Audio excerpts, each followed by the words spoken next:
안녕하세요, 트래블튜브. 오늘은 최근 일본 해변에서 벌어지고 있는 미스테리한 현상이라는 주제로 이겨보겠습니다. 한국은 가장 큰 피해자가 될 수 있습니다. 현재 일본 해변에서 원인을 알 수 없는 현상이 발생하여 일본 당국을 긴장시키고 있습니다. 문제는 이것으로 인해 일본 내부에서도 공포감에 휩싸이는 등 처음 있는 일로 문제가 굉장히 심각하다고 하는데요. 일본 미에현 일대의 아고만에서 진주족의 80% 이상이 대량 폐사한 것입니다.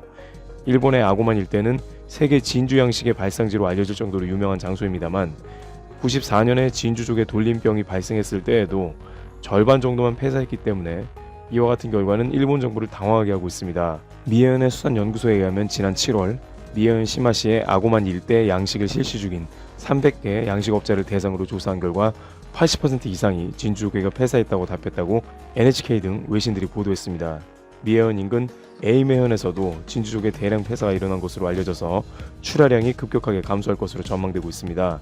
그런데 이러한 이슈가 일본 내외에서 다시 주목을 받으며 공포감을 조성하는 까닭에는 후쿠시마 원전 오염수 방류 계획이 논란이 되고 있기 때문입니다. 해양 방사능 오염 공포심이 일본 내외에서 다시금 커지고 있는 것입니다. 이미 후쿠시마 원전은 비물과 지화세를 통해 오염수가 대거 누출, 인근 바다의 방사능 수위가 크게 올라갔을 것이라는 의혹을 받아왔기 때문입니다. 물론 한국은 WTO 승소권으로 후쿠시마 인근 바다에서 잡힌 수산물은 수입하지 않게 됐습니다만 일본은 수산물의 원산지 기준이 출하지이기 때문에 실제 잡은 곳과는 상관없다는 것입니다. 일부 네티즌들은 한국 내의 멍게는 후쿠시마 인근의 바다에서 많이 잡히고 일본에서는 거의 소비가 되지 않고 있기 때문에 이번 WTO 승소권 이후 일본에서 멍게 양식을 하는 어부들에 대한 건으로 고민이 크다고 제기하면서 결국 그러한 멍게나 후쿠시마 수산물이 우회해서 한국으로 들어올 수 있다는 가능성을 제기하기도 했습니다. 한편 우리 정부는 일본의 후쿠시마 원전 오염수 처리와 관련해 국제 공조 구축을 위한 본격적인 활동에 착수했습니다. 한국만 혼자서 일본에 대응하는 것은 비효율적이기 때문에 국제 여론을 형성해 일본의 안전한 오염수 처리를 요구한다는 방침입니다. 오염수는 방출한 다음 1년 뒤에 한국에 도달하게 되는데 그 전에 태평양 전체를 한 바퀴 돌기 때문에 당장 하와이나 미 서부 해안도 영향권이므로 미국에도 이러한 사항을 적극 어필해야 한다는 의견도 제기되고 있습니다. 이 와중에 일본은 후쿠시마 앞바다에 해수욕장 21군데를 올해부터 개장하고 관광객을 유치한다는 계획을 세우며 안전한 후쿠시마를 재건한다고 합니다만 일본 내외의 시선 및 일부 환경단체에선 진주족의 집단 폐사 등 생물들이 살 수 없는 환경이라고 매우 우려가 큰 상황입니다. 앞으로 한국에 유통되는 일본의 수산물들이 제대로 검역되고 방사능 수치가 정밀하게 측정돼야 할 것이라는 의견이 그 어느 때보다도 강하게 제기되고 있는 상황입니다. 독일 연구기관에서 후쿠시마 원전으로 가장 큰 피해를 보는 국가는 한국이라고 언급했던 점을 늘 상기해야 할 것입니다.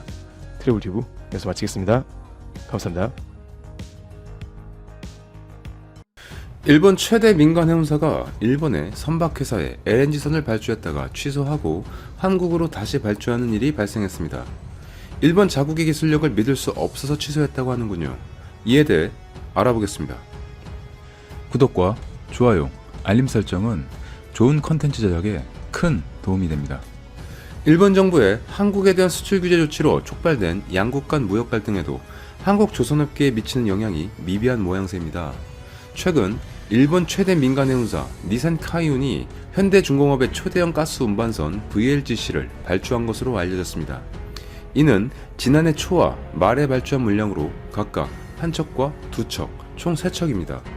일본과의 경제, 사회적인 관계가 계속 날카롭게 진행되는 현 상황에서 재미있는 사실은 이 선박회사가 현대중공업에 처음부터 주문을 넣은 것이 아니라 처음에는 자국의 조선사에 발주했다가 어떠한 이유로 취소해버리고 한국에 새로운 오더를 했다는 것입니다.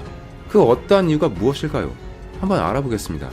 첫 번째로 일본 조선회사의 몰락입니다. 글로벌 조선업계는 한국과 중국의 조선회사들이 통합하면서 전체 40% 이상의 시장을 점유하고 있습니다. 일본은 세계 시장 점유율에서 밀려버린 상태고 자국 내에만 10여 개의 업체가 난립하고 있습니다.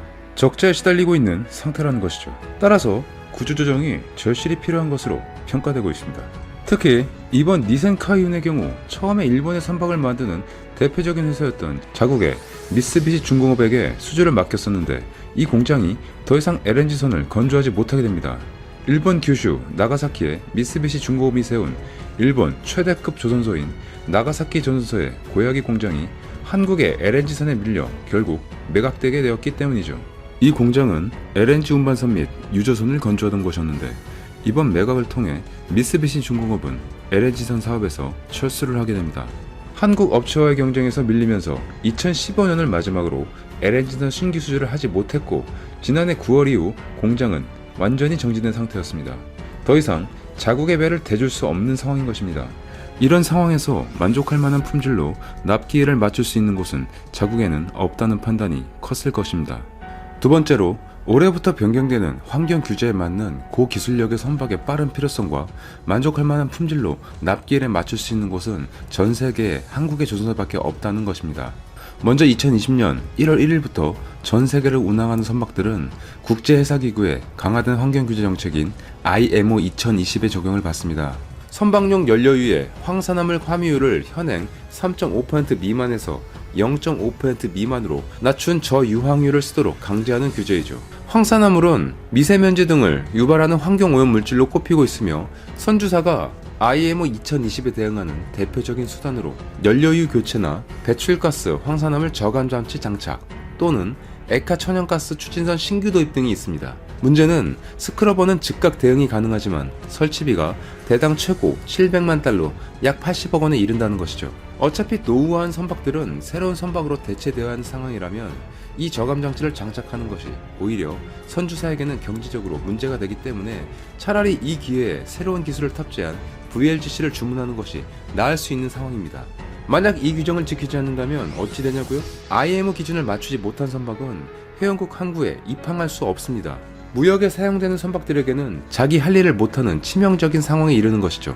여기서 IMO는 해운 국제 기준을 수립하는 UN 소속 기구로 회원국은 한국을 포함해 총 174개국이 속해 있습니다. 이러한 상황을 잘 알고 있는 일본의 해운사들은 이 기준을 맞추기 위해 노력 중이었으며 이 중 가장 규모가 큰 일본의 니센카이유는 국제해사기구의 강화된 환경 규제에 따라 오래된 가스 운반선을 최신 친환경 가스 운반선으로 교체하고 있었습니다. 이 모든 것들이 국제해사기구의 환경 규제 IMO 2020에 따라 오래된 가스 운반선을 최신 친환경 가스 운반선으로 교체하는 작업의 일환이라고 합니다. 이번에 현대중공업에 발주한 VLGC는 스크러버를 장착하고 있는 모델이 될 전망입니다.